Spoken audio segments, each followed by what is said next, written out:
Katon Aji Baskoro, menurut gua Katon salah satu pemain yang gue sangat sayangkan sekali Katon. Apakah mereka berdua ini dibeli oleh Prawira ataukah ada trade? One of basketball Indonesia player yang bermain dengan fundamental basket yang sangat benar.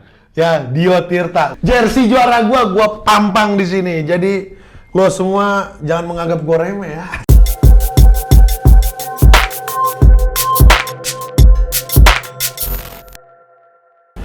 Oke, what's up ballers? Welcome back to Brick House Basketball Podcast.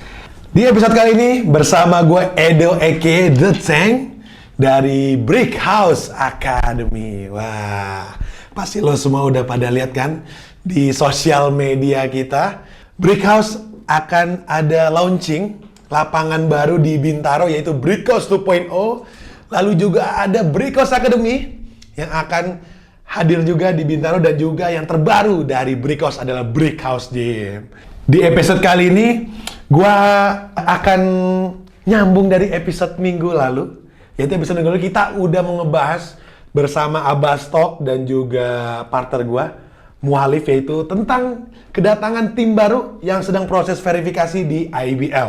Ada 5 tim baru, yaitu ada Louvre, ada Rans, ada Bumi Borneo Pontianak, ada Hawks Tangerang, dan yang terakhir ada EVOS. Nah, ini masih proses verifikasi. Kalau gua lihat beritanya juga masih lama untuk announcement-nya. Sebenarnya nggak lama juga sih, sekitar bulan depan. Ya nanti akan di-announce di IBL. Gue penasaran banget sebenarnya siapa aja tim yang akan lolos. Karena rumornya sudah begitu banyak. Nah, tapi di episode kali ini gua mau ngebahas Big Four dari IBL Indonesia musim lalu. Yaitu ada Satria Muda, lalu ada Pelita Jaya, yang ketiga ada West Bandit, dan yang keempat ada Louvre Dewa United, dan sekarang berganti namanya hanya Dewa United.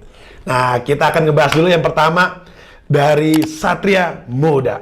Oke, sang juara Satria Muda, beritanya sebenarnya tidak terlalu banyak. Sang juara ini hanya melepaskan update sekarang, yaitu salah satu big man-nya, yaitu adalah Christian Lim. Nah, tapi masih bertanya-tanya nih, kemanakah Christian Lim akan berlabuh? Oke, lalu untuk update-nya, salah satu MVP-nya, yaitu adalah Hardianus memperpanjang kontraknya bersama Satria Muda sampai 2023. Wah, ini menurut gua, ini adalah salah satu best move dari Satria Muda, memperpanjang kontrak Hardianus, karena menurut gua, Hardianus ini adalah salah satu pilar utamanya Satria Muda, dan menurut gue bisa dibilang jantung utamanya dari Satria Muda. Kenapa gue bisa bilang kayak gitu? Kita melihat dari playoff kemarin aja, ya, semua ball movement, semua aliran bola, semuanya startnya dari Hardianus. Lalu juga rumor-rumornya ada beberapa pemain Satria Muda yang sudah ditawarkan oleh tim-tim lain seperti Bima Rizky. Nah, gue juga ada rumor Bima Rizky akan ditawarkan oleh tim baru, tapi gue belum bisa sebut karena juga belum ada announcement-nya. Lalu juga ada Wisnu Saputra. Dua pemain ini yang menurut gue sebenarnya mempunyai skill yang sangat baik, ya, yang sangat bisa berperan besar untuk sebuah tim. Namun pada saat di Satria Muda kemarin kurang mendapat banyak minute play. Ya, semoga apabila memang rumor ini terjadi, dia akan hengkang dari Satria Muda. Semoga dia bisa menunjukkan kelasnya. Untuk Satria Muda, rumornya dari gue sementara itu aja. Nah, saran gue untuk Satria Muda mungkin dengan peninggalan dari si Christian Lim, mungkin dia bisa mengisi kekosongan di big man. Ya, karena di big man sendiri, sekarang dia hanya tinggal Kevin Yonas, lalu ada Rizal Falconi, dan juga Laurentius Stephen Oy. Lalu ada rumor yang beredar juga, Satria Muda akan mengambil dari pemain NDC Patriots yang kita tahu sendiri di musim lalu sebenarnya nama Kelvin Sanjaya juga sudah masuk di roster.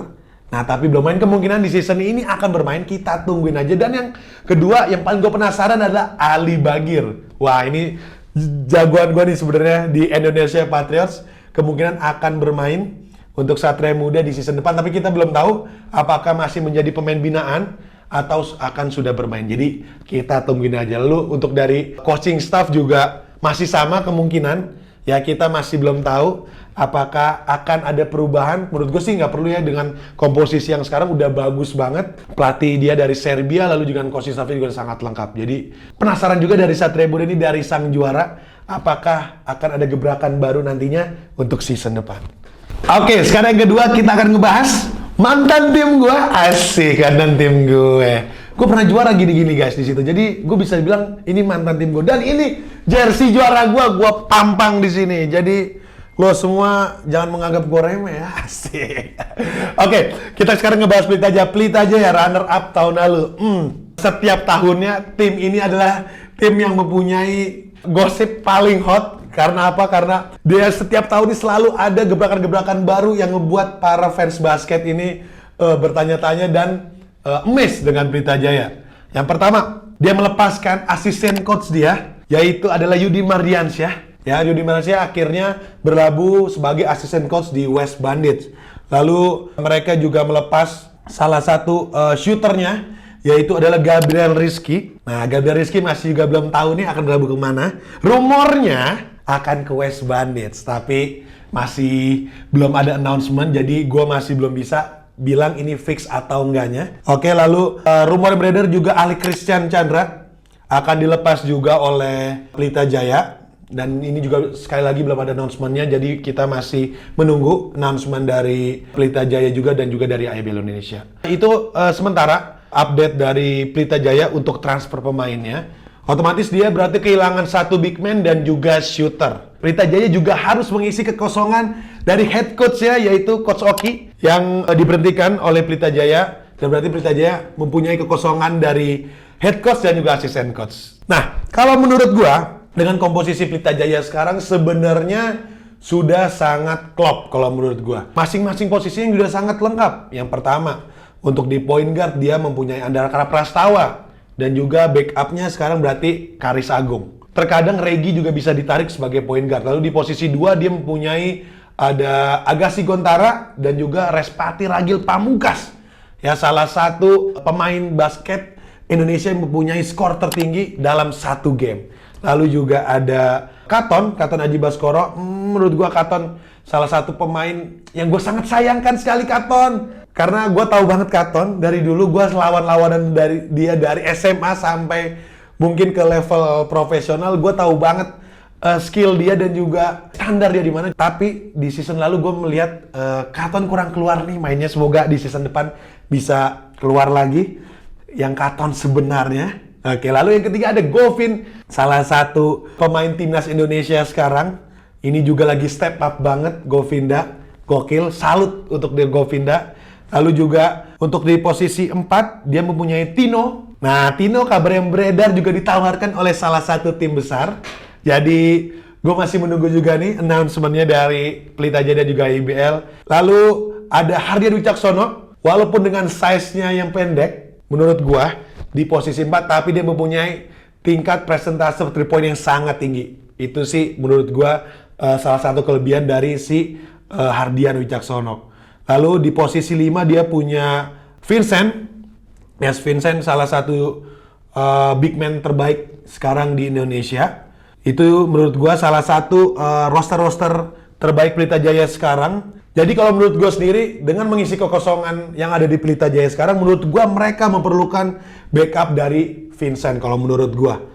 Ya, mereka nggak bisa terpaku kepada Vincent untuk di posisi 5. Vincent sangat perlu backup. Walaupun rumor yang beredar kemungkinan besar akan ada pemain impor di season depan, namun menurut gua tetap harus mempunyai satu big man lagi untuk backup dari Vincent, ataupun bisa juga ditaruh di posisi 4. Lalu menurut gua dia harus mempunyai pemain tambahan di posisi 1 dan 2. Mungkin bisa dibilang pemain seperti Andakara Prastawa yang bisa bermain 1 bermain posisi 2. Karena dengan berlabuhnya Gabriel harus mengisi kekosongannya. Ya, walaupun sebenarnya udah banyak di posisi tersebut, tapi menurut gua harus mempunyai juga backup dari si Gabriel Rizky. Nah, kalau menurut gua so far untuk Pelita Jaya cukup sampai situ. Dan rumor yang beredar juga Pelita Jaya akan meng-hire pelatih asing. Ini gue juga masih tungguin juga. Kira-kira siapa pelatih asing yang akan di-hire oleh Pelita Jaya? Denger-denger ada dari USA dan juga dari Argentina. Nah, ini selalu yang akan dilakukan oleh tim Pelita Jaya akan mempunyai gebrakan-gebrakan yang membuat kita amazed. Jadi kita semua nungguin apakah Pelita Jaya akan memakai pelatih asing, apa akan kembali memakai pelatih lokal. Itu update dari Pelita Jaya. Oke, next yang ketiga adalah West Bandit Solo. Nah, West Bandit Solo ini salah satu kuda hitam di season lalu yang bisa mencapai Big Four. Salah satu tim baru juga. Gua harus kasih plus dulu sekali lagi buat West Bandit Solo. Gokil perjalanan West Bandit. Karena gue tahu juga West Bandit ini startnya dari Divisi 1 di Jakarta. Lalu dia mencoba naik lagi ke IBL dan dia menunjukkan kelasnya memang bisa mencapai Big Four di IBL season lalu. Nah, untuk update-nya dari West Bandit kehilangan dua pemain pilar mereka, yaitu adalah yang pertama Alan Asadi yang berlabuh ke Prawira Bandung dan juga Andre Adriano yang sama juga berlabuh ke Prawira Bandung. Nah, ini sebenarnya yang membuat gue bertanya-tanya, apakah mereka berdua ini dibeli oleh Prawira ataukah ada trade? Nah, gue masih nungguin juga. Penasaran banget, apabila ada trade, siapakah pemain Prawira yang akan di-trade ke West Bandit? Oke, lalu untuk posisi head coach juga masih sama, belum ada perubahan sampai sekarang. Masih di-handle oleh Coach Ebos, lalu asistennya baru oleh Coach Yudi Mardiansyah. Berarti sepeninggal dari Alan Asadi tentunya dan juga Andre Ardiano, mereka mempunyai roster kosong di posisi shooting guard. Menurut gua krusial untuk West Bandit karena mereka ditinggalkan oleh dua pemain shooting guard terbaiknya. Walaupun season lalu kita tahu juga dia mempunyai pemain rookie yang sangat step up di season lalu, yaitu Rio DC. Juga sangat baik sekali bermainnya di season lalu. Tapi menurut gua walaupun Rio DC sudah siap menurut gua untuk bermain di posisi starting five, dia juga harus memiliki backupnya untuk si Rio DC. Lalu untuk di posisi point guard juga masih sama. Di situ ada Widianda Putra Teja dan juga ada Ryoga Deswara. Lalu yang ketiga, dia juga ada Cio Manu Putih. Nah, Cio Manu Putih sebenarnya ini backup keduanya dari si Widi.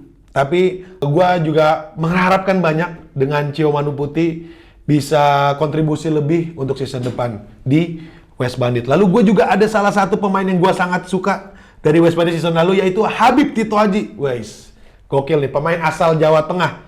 Bermainnya sangat baik sekali saat di playoff kemarin. Dan juga Patrick Nicholas. Yes, ini pemain dari PON DKI Jakarta.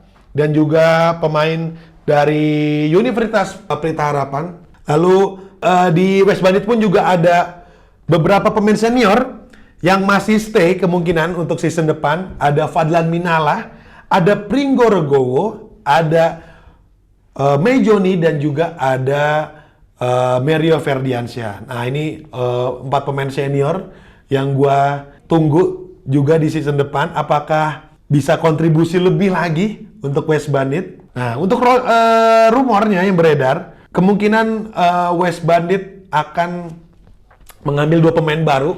Ya, mereka sudah announce sebenarnya, cuman dari tim mereka diedit. Ya, mukanya ditutupin. Kenapa mukanya ditutupin? Malu-malu. Kenapa nggak langsung di-announce? Gue penasaran bilang. Tapi kalau dari bentuk badannya, karena gue juga tahu pemain-pemain di IBL, kemungkinan besar itu adalah Yaya dan juga adalah Gabriel Rizky. Nah, tapi belum tahu juga guys. Masih rumor yang beredar. Apakah benar, apakah tidak. Jadi kita masih tungguin bareng-bareng. Dan juga untuk West Bandit season depan, menurut gue, dia akan punya gebrakan baru lagi. Jadi lo semua tungguin aja West Bandit dengan pemain-pemain mudanya yang dimix dengan pemain-pemain senior yang sangat baik. Menurut gua dia akan mempunyai prestasi yang lebih tinggi lagi untuk season depan. Jadi semua kita ketungguin aja. Oke. Yang terakhir yang mau gue bahas pada episode kali ini adalah Big Four. Yang terakhir yaitu adalah Dewa United Surabaya. Nah, ini akhirnya mereka announce sudah tidak memakai nama Louvre lagi untuk season depan. Dewa United salah satu tim yang sangat-sangat baik sekali bermain musim lalu. Walaupun track recordnya naik turun, track recordnya naik turun, tapi mereka menunjukkan kelasnya juga pada saat playoff. Apalagi dengan pemain-pemain muda di dalam tim Dewa United yang di mix juga hampir sama dengan West Bandit, dia juga banyak pemain seniornya. Yang pertama, yang pasti yang kita tahu semua, pilar utamanya adalah pemain naturalisasi kita, yaitulah Jamar Andre Johnson, yang bermain sangat-sangat baik di musim lalu sehingga mendapatkan MVP di tahun lalu. Lalu juga ada Most Improved Player-nya, my brother Kevin Moses. Lalu juga ada beberapa pemain seniornya yang juga masih berkontribusi lebih. Yang pertama ada Wenda Wijaya. Yes, Wenda Wijaya juga masih sangat-sangat harus diperhitungkan. Karena menurut gua melihat permainan season lalu, kayaknya Pak W masih bisa kontribusi lebih untuk Dewa United. Ya, lalu pemain mudanya di posisi point guard ada Nicholas, ya, pemain alumni ITHB. Lalu juga ada Dio Tirta, ya, salah satu shooternya. Menurut gua one of basketball Indonesia player yang bermain dengan fundamental basket yang sangat benar. Ya, Dio Tirta, sangat salut buat lo. Oke, terus di posisi 4-nya, yang kita tahu semua, ada Jamar juga, ada Lutfi, itu adalah salah satu pemain senior juga. Oke, untuk di posisi 5 juga ada Leo. Menurut gua ini Leo adalah pemain masa depan basket Indonesia sih, kalau menurut gua, dengan size dia yang sangat baik. Ya, tapi PR-nya menurut gua, Leo hanya tinggal fokus di footwork-nya, dan lebih berani untuk ambil body contact and finish to basket. Karena menurut gua Leo masih ada sedikit ragu-ragu untuk mengambil keputusan itu. Lalu update-nya untuk transfer di Dewa United, pemain senior mereka, Sandi Febiansyah juga memutuskan untuk hengkang. Nah, tapi masih nggak tahu nih, Mas Keceng apakah akan bermain lagi atau tidak, gue juga masih nungguin. Oke, saran gue untuk Dewa United mungkin di season depan, PR-nya mungkin mereka harus memperkuat lagi di posisi 5, karena Leo butuh backup juga, atau mungkin mereka harus memasukkan pemain senior untuk di posisi 5. Nah, menurut gue yang cocok nih, kita balik lagi ke awal di Satria Muda, dia melepaskan Christian Lim, mungkin di posisi itu bisa diisi Christian Lim. Nah, semoga manajemen Dewa United nonton, siapa tahu Christian Lim bisa diklik-klik dan bisa masuk ke Dewa United. Lalu PR mereka juga yaitu di bagian pelapis pemainnya. Jadi menurut gua pelapis pemainnya harus diperkuat lagi dengan komposisi starting five mereka yang sudah sangat kuat, dan pelapis mereka nanti akan ditambah lebih kuat juga. Menurut gua itu salah satu kesinambungan yang sangat baik untuk tim Dewa United. Dihandle dengan Coach Bedu, salah satu coach yang sedang naik daun. Coach Bedu bisa mengantarkan Dewa United sampai ke semifinal. Menurut gue itu adalah prestasi yang sangat-sangat baik dari Coach Bedu. Jadi gue masih penasaran banget di season depan apakah Dewa United bisa kembali ke Big Four, apa bahkan sampai ke final.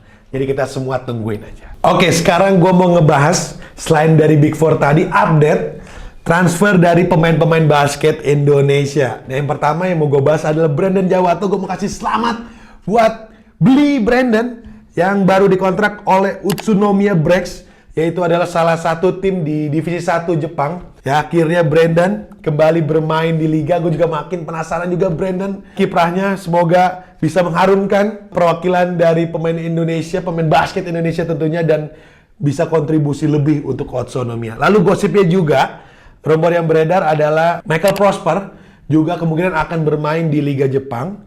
Lalu yang gue juga tungguin adalah Marcus Bolden. Wah, Marcus Bolden juga masih belum ada kabarnya nih. Apakah akan kembali bermain untuk tim NBA? Ya, seenggaknya bisa main di G-League lah.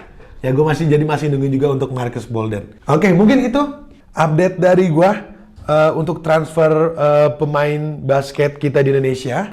Teman-teman, ikutin kita terus pastinya di Brickhouse Basketball Podcast di Brickhouse Media. Karena di episode-episode selanjutnya kita akan bahas terus update dari IBL yang makin panas, dan juga tentunya bola basket Indonesia. Nah, buat kalian semua jangan lupa Brickhouse 2.0 akan hadir di Bintaro.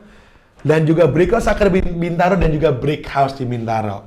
Jadi lo pantengin terus kita di YouTube kita di Brickhouse Media. Jangan lupa like, comment, and subscribe. Dan juga follow Instagram kita di Brickhouse Media.